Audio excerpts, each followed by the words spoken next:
habari za kimataifa. Tuungane na wanahabari wetu Patrick Isaya na Mohamed Mresa kwa undani wa habari za kimataifa. Kwa kuanza na habari ambazo zimeripotiwa na chombo cha habari DW barani Afrika, Rais wa Angola João Lourenço na wajumbe wa Umoja wa Afrika wamezitaka pande zote katika mzozo wa kidemokrasia ya Kongo kusitisha mapigano mara moja. Kauli hiyo imetolewa baada ya kulenga kumaliza machafuko yanayoendelea katika eneo hilo lenye utajiri wa rasilimali.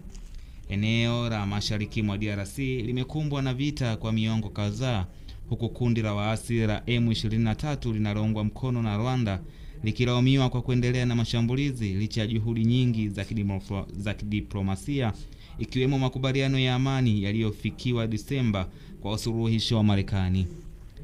Na nchini Kenya, hali ya ukame imewaacha zaidi ya watu milioni 2 wakikabiliwa na njaa katika sehemu za Kenya, huku jamii za wafugaji ng'ombe kaskazini mashariki mwa nchi hiyo zikiwa zimeathiriwa zaidi. Hayo ni kwa mujibu wa ripoti ya Umoja wa Mataifa. Katika wiki za hivi karibuni, picha za mifugo iliyodhoofika katika eneo kame karibuni na mpaka wa Somalia zimewashtua wengi katika eneo hilo ambalo limeathiriwa zaidi na mabadiliko ya hali ya hewa. Athari hizo zinatajwa kuenea hadi katika nchi za Somalia, Tanzania na hata Uganda, ambapo wengi wao wako hatarini kutokana na hali ya hewa na uhaba wa maji. Na nchini Sudani, Umoja wa Mataifa umesema ukatili uliofanywa na El Fasher nchini Sudani Oktoba 2025 ulikuwa ni janga la haki za binadamu linaloweza kuizika, na kuionya kwamba kuna hatari ya ukatili kama huo sensa kurudiwa huko Kordofan.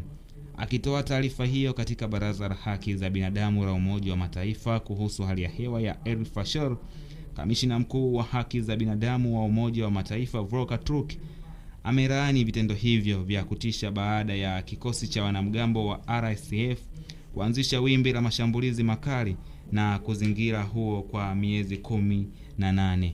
Na huo ndio mwisho wa habari za kimataifa kwa barani Afrika. Macron aitahadharisha Ulaya kuhusu makubaliano na Marekani. Rais wa Ufaransa Emmanuel Macron amesema hii leo kwamba Ulaya inapaswa kujiandaa kwa malumbano zaidi na Marekani na kuchukulia mvutano huu kuhusu Greenland kama wito wa kutekeleza mageuzi ya kiuchumi yaliyocheleweshwa. Katika mahojiano yaliyochapishwa kwenye magazeti kadhaa ya Ulaya, Macron amesema Ulaya haipaswi kujidanganya na utulivu katikati ya mvutano na Washington kama mabadiliko ya kudumu, licha ya kile kinachoonekana kama kumalizika kwa misuguano kuhusu Greenland, biashara na teknolojia. Amesema utawala wa Trump umekuwa ukiipinga waziwazi Ulaya na unataka umoja wa Ulaya kusambaratika. Viongozi wa Ulaya watakutana mjini Brussels siku ya Alhamisi kwenye mkutano wa kilele ambapo watajadili hatua za kuimarisha uchumi wa umoja huo na kuifanya iweze kusimama kidete dhidi ya Marekani na China na kati mbili Nigeria. Vyombo vya habari vya Marekani vimeripoti kwamba kupelekwa kwa wanajeshi hao kutaongeza idadi ya timu ndogo ambayo tayari iko nchini Nigeria ili kusaidia kutoa mafunzo, mwongozo wa kiufundi na kufanya mashambulizi. Kamandi ya jeshi la Marekani ya Afrika imesema kwamba Marekani itapeleka wanajeshi 200 nchini Nigeria kutoa mafunzo kwa wanajeshi la nchi hiyo ya magharibi mwa Afrika katika mapambano yake dhidi ya makundi ya kigaidi. Vyombo vya habari vya Marekani vimeripoti kwamba kupelekwa kwa wanajeshi hao kutaongeza idadi ya timu ndogo ambayo tayari iko nchini Nigeria ili kusaidia katika kutoa mafunzo, mwongozo wa kiufundi na kufanya mashambulizi. Utawala wa Trump umekuwa ukisisitiza kuwepo kwa matukio ya kulengwa na kuuliwa kwa Wakristo nchini Nigeria, ingawa Nigeria yenyewe imekuwa ikikanusha madai hayo na kusema kwamba jamii zote mbili za Wakristo na Waislamu ni wahanga wa matukio hayo ya kigaidi. Kwa miaka mingi Nigeria imekuwa ikipambana na makundi ya kigaidi kaskazini mashariki mwa nchi hiyo ambayo yamekuwa yakiua, yakiteka nyara, kupora na kudai fidia. Kujadili mpango wa nyuklia wa Irani. Waziri Mkuu wa Israel Benjamin Netanyahu anaelekea Marekani hii leo ambapo watajadili na Rais Donald Trump kuhusu mazungumzo ya nyuklia ya Iran.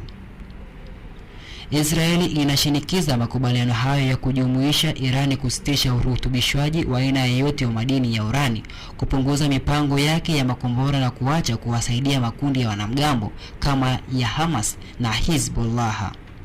Lakini Irani inapinga masharti hayo na kusema itakubaliana tu na kiwango fulani cha ukomo kwenye mpango wa nyuklia ili badala yake iondolewe vikwazo vya kiuchumi. Msemaji wa Wizara ya Mambo ya Nje wa Iran, Ismail Baqi, mapema hii leo amelaumu Israeli kwa kupinga kila mchakato wa kidiplomasia unaolenga kuleta matumaini ya kikanda. Watoa wito wa kusitishwa vita nchini DRC. Rais wa Angola na wawakilishi kadhaa wa Umoja wa Afrika wametoa wito siku ya Jumatatu wa usitishwaji mapigano nchini Jamhuri ya Kidemokrasia ya Kongo baada ya mkutano na Rais Felix Tshisekedi.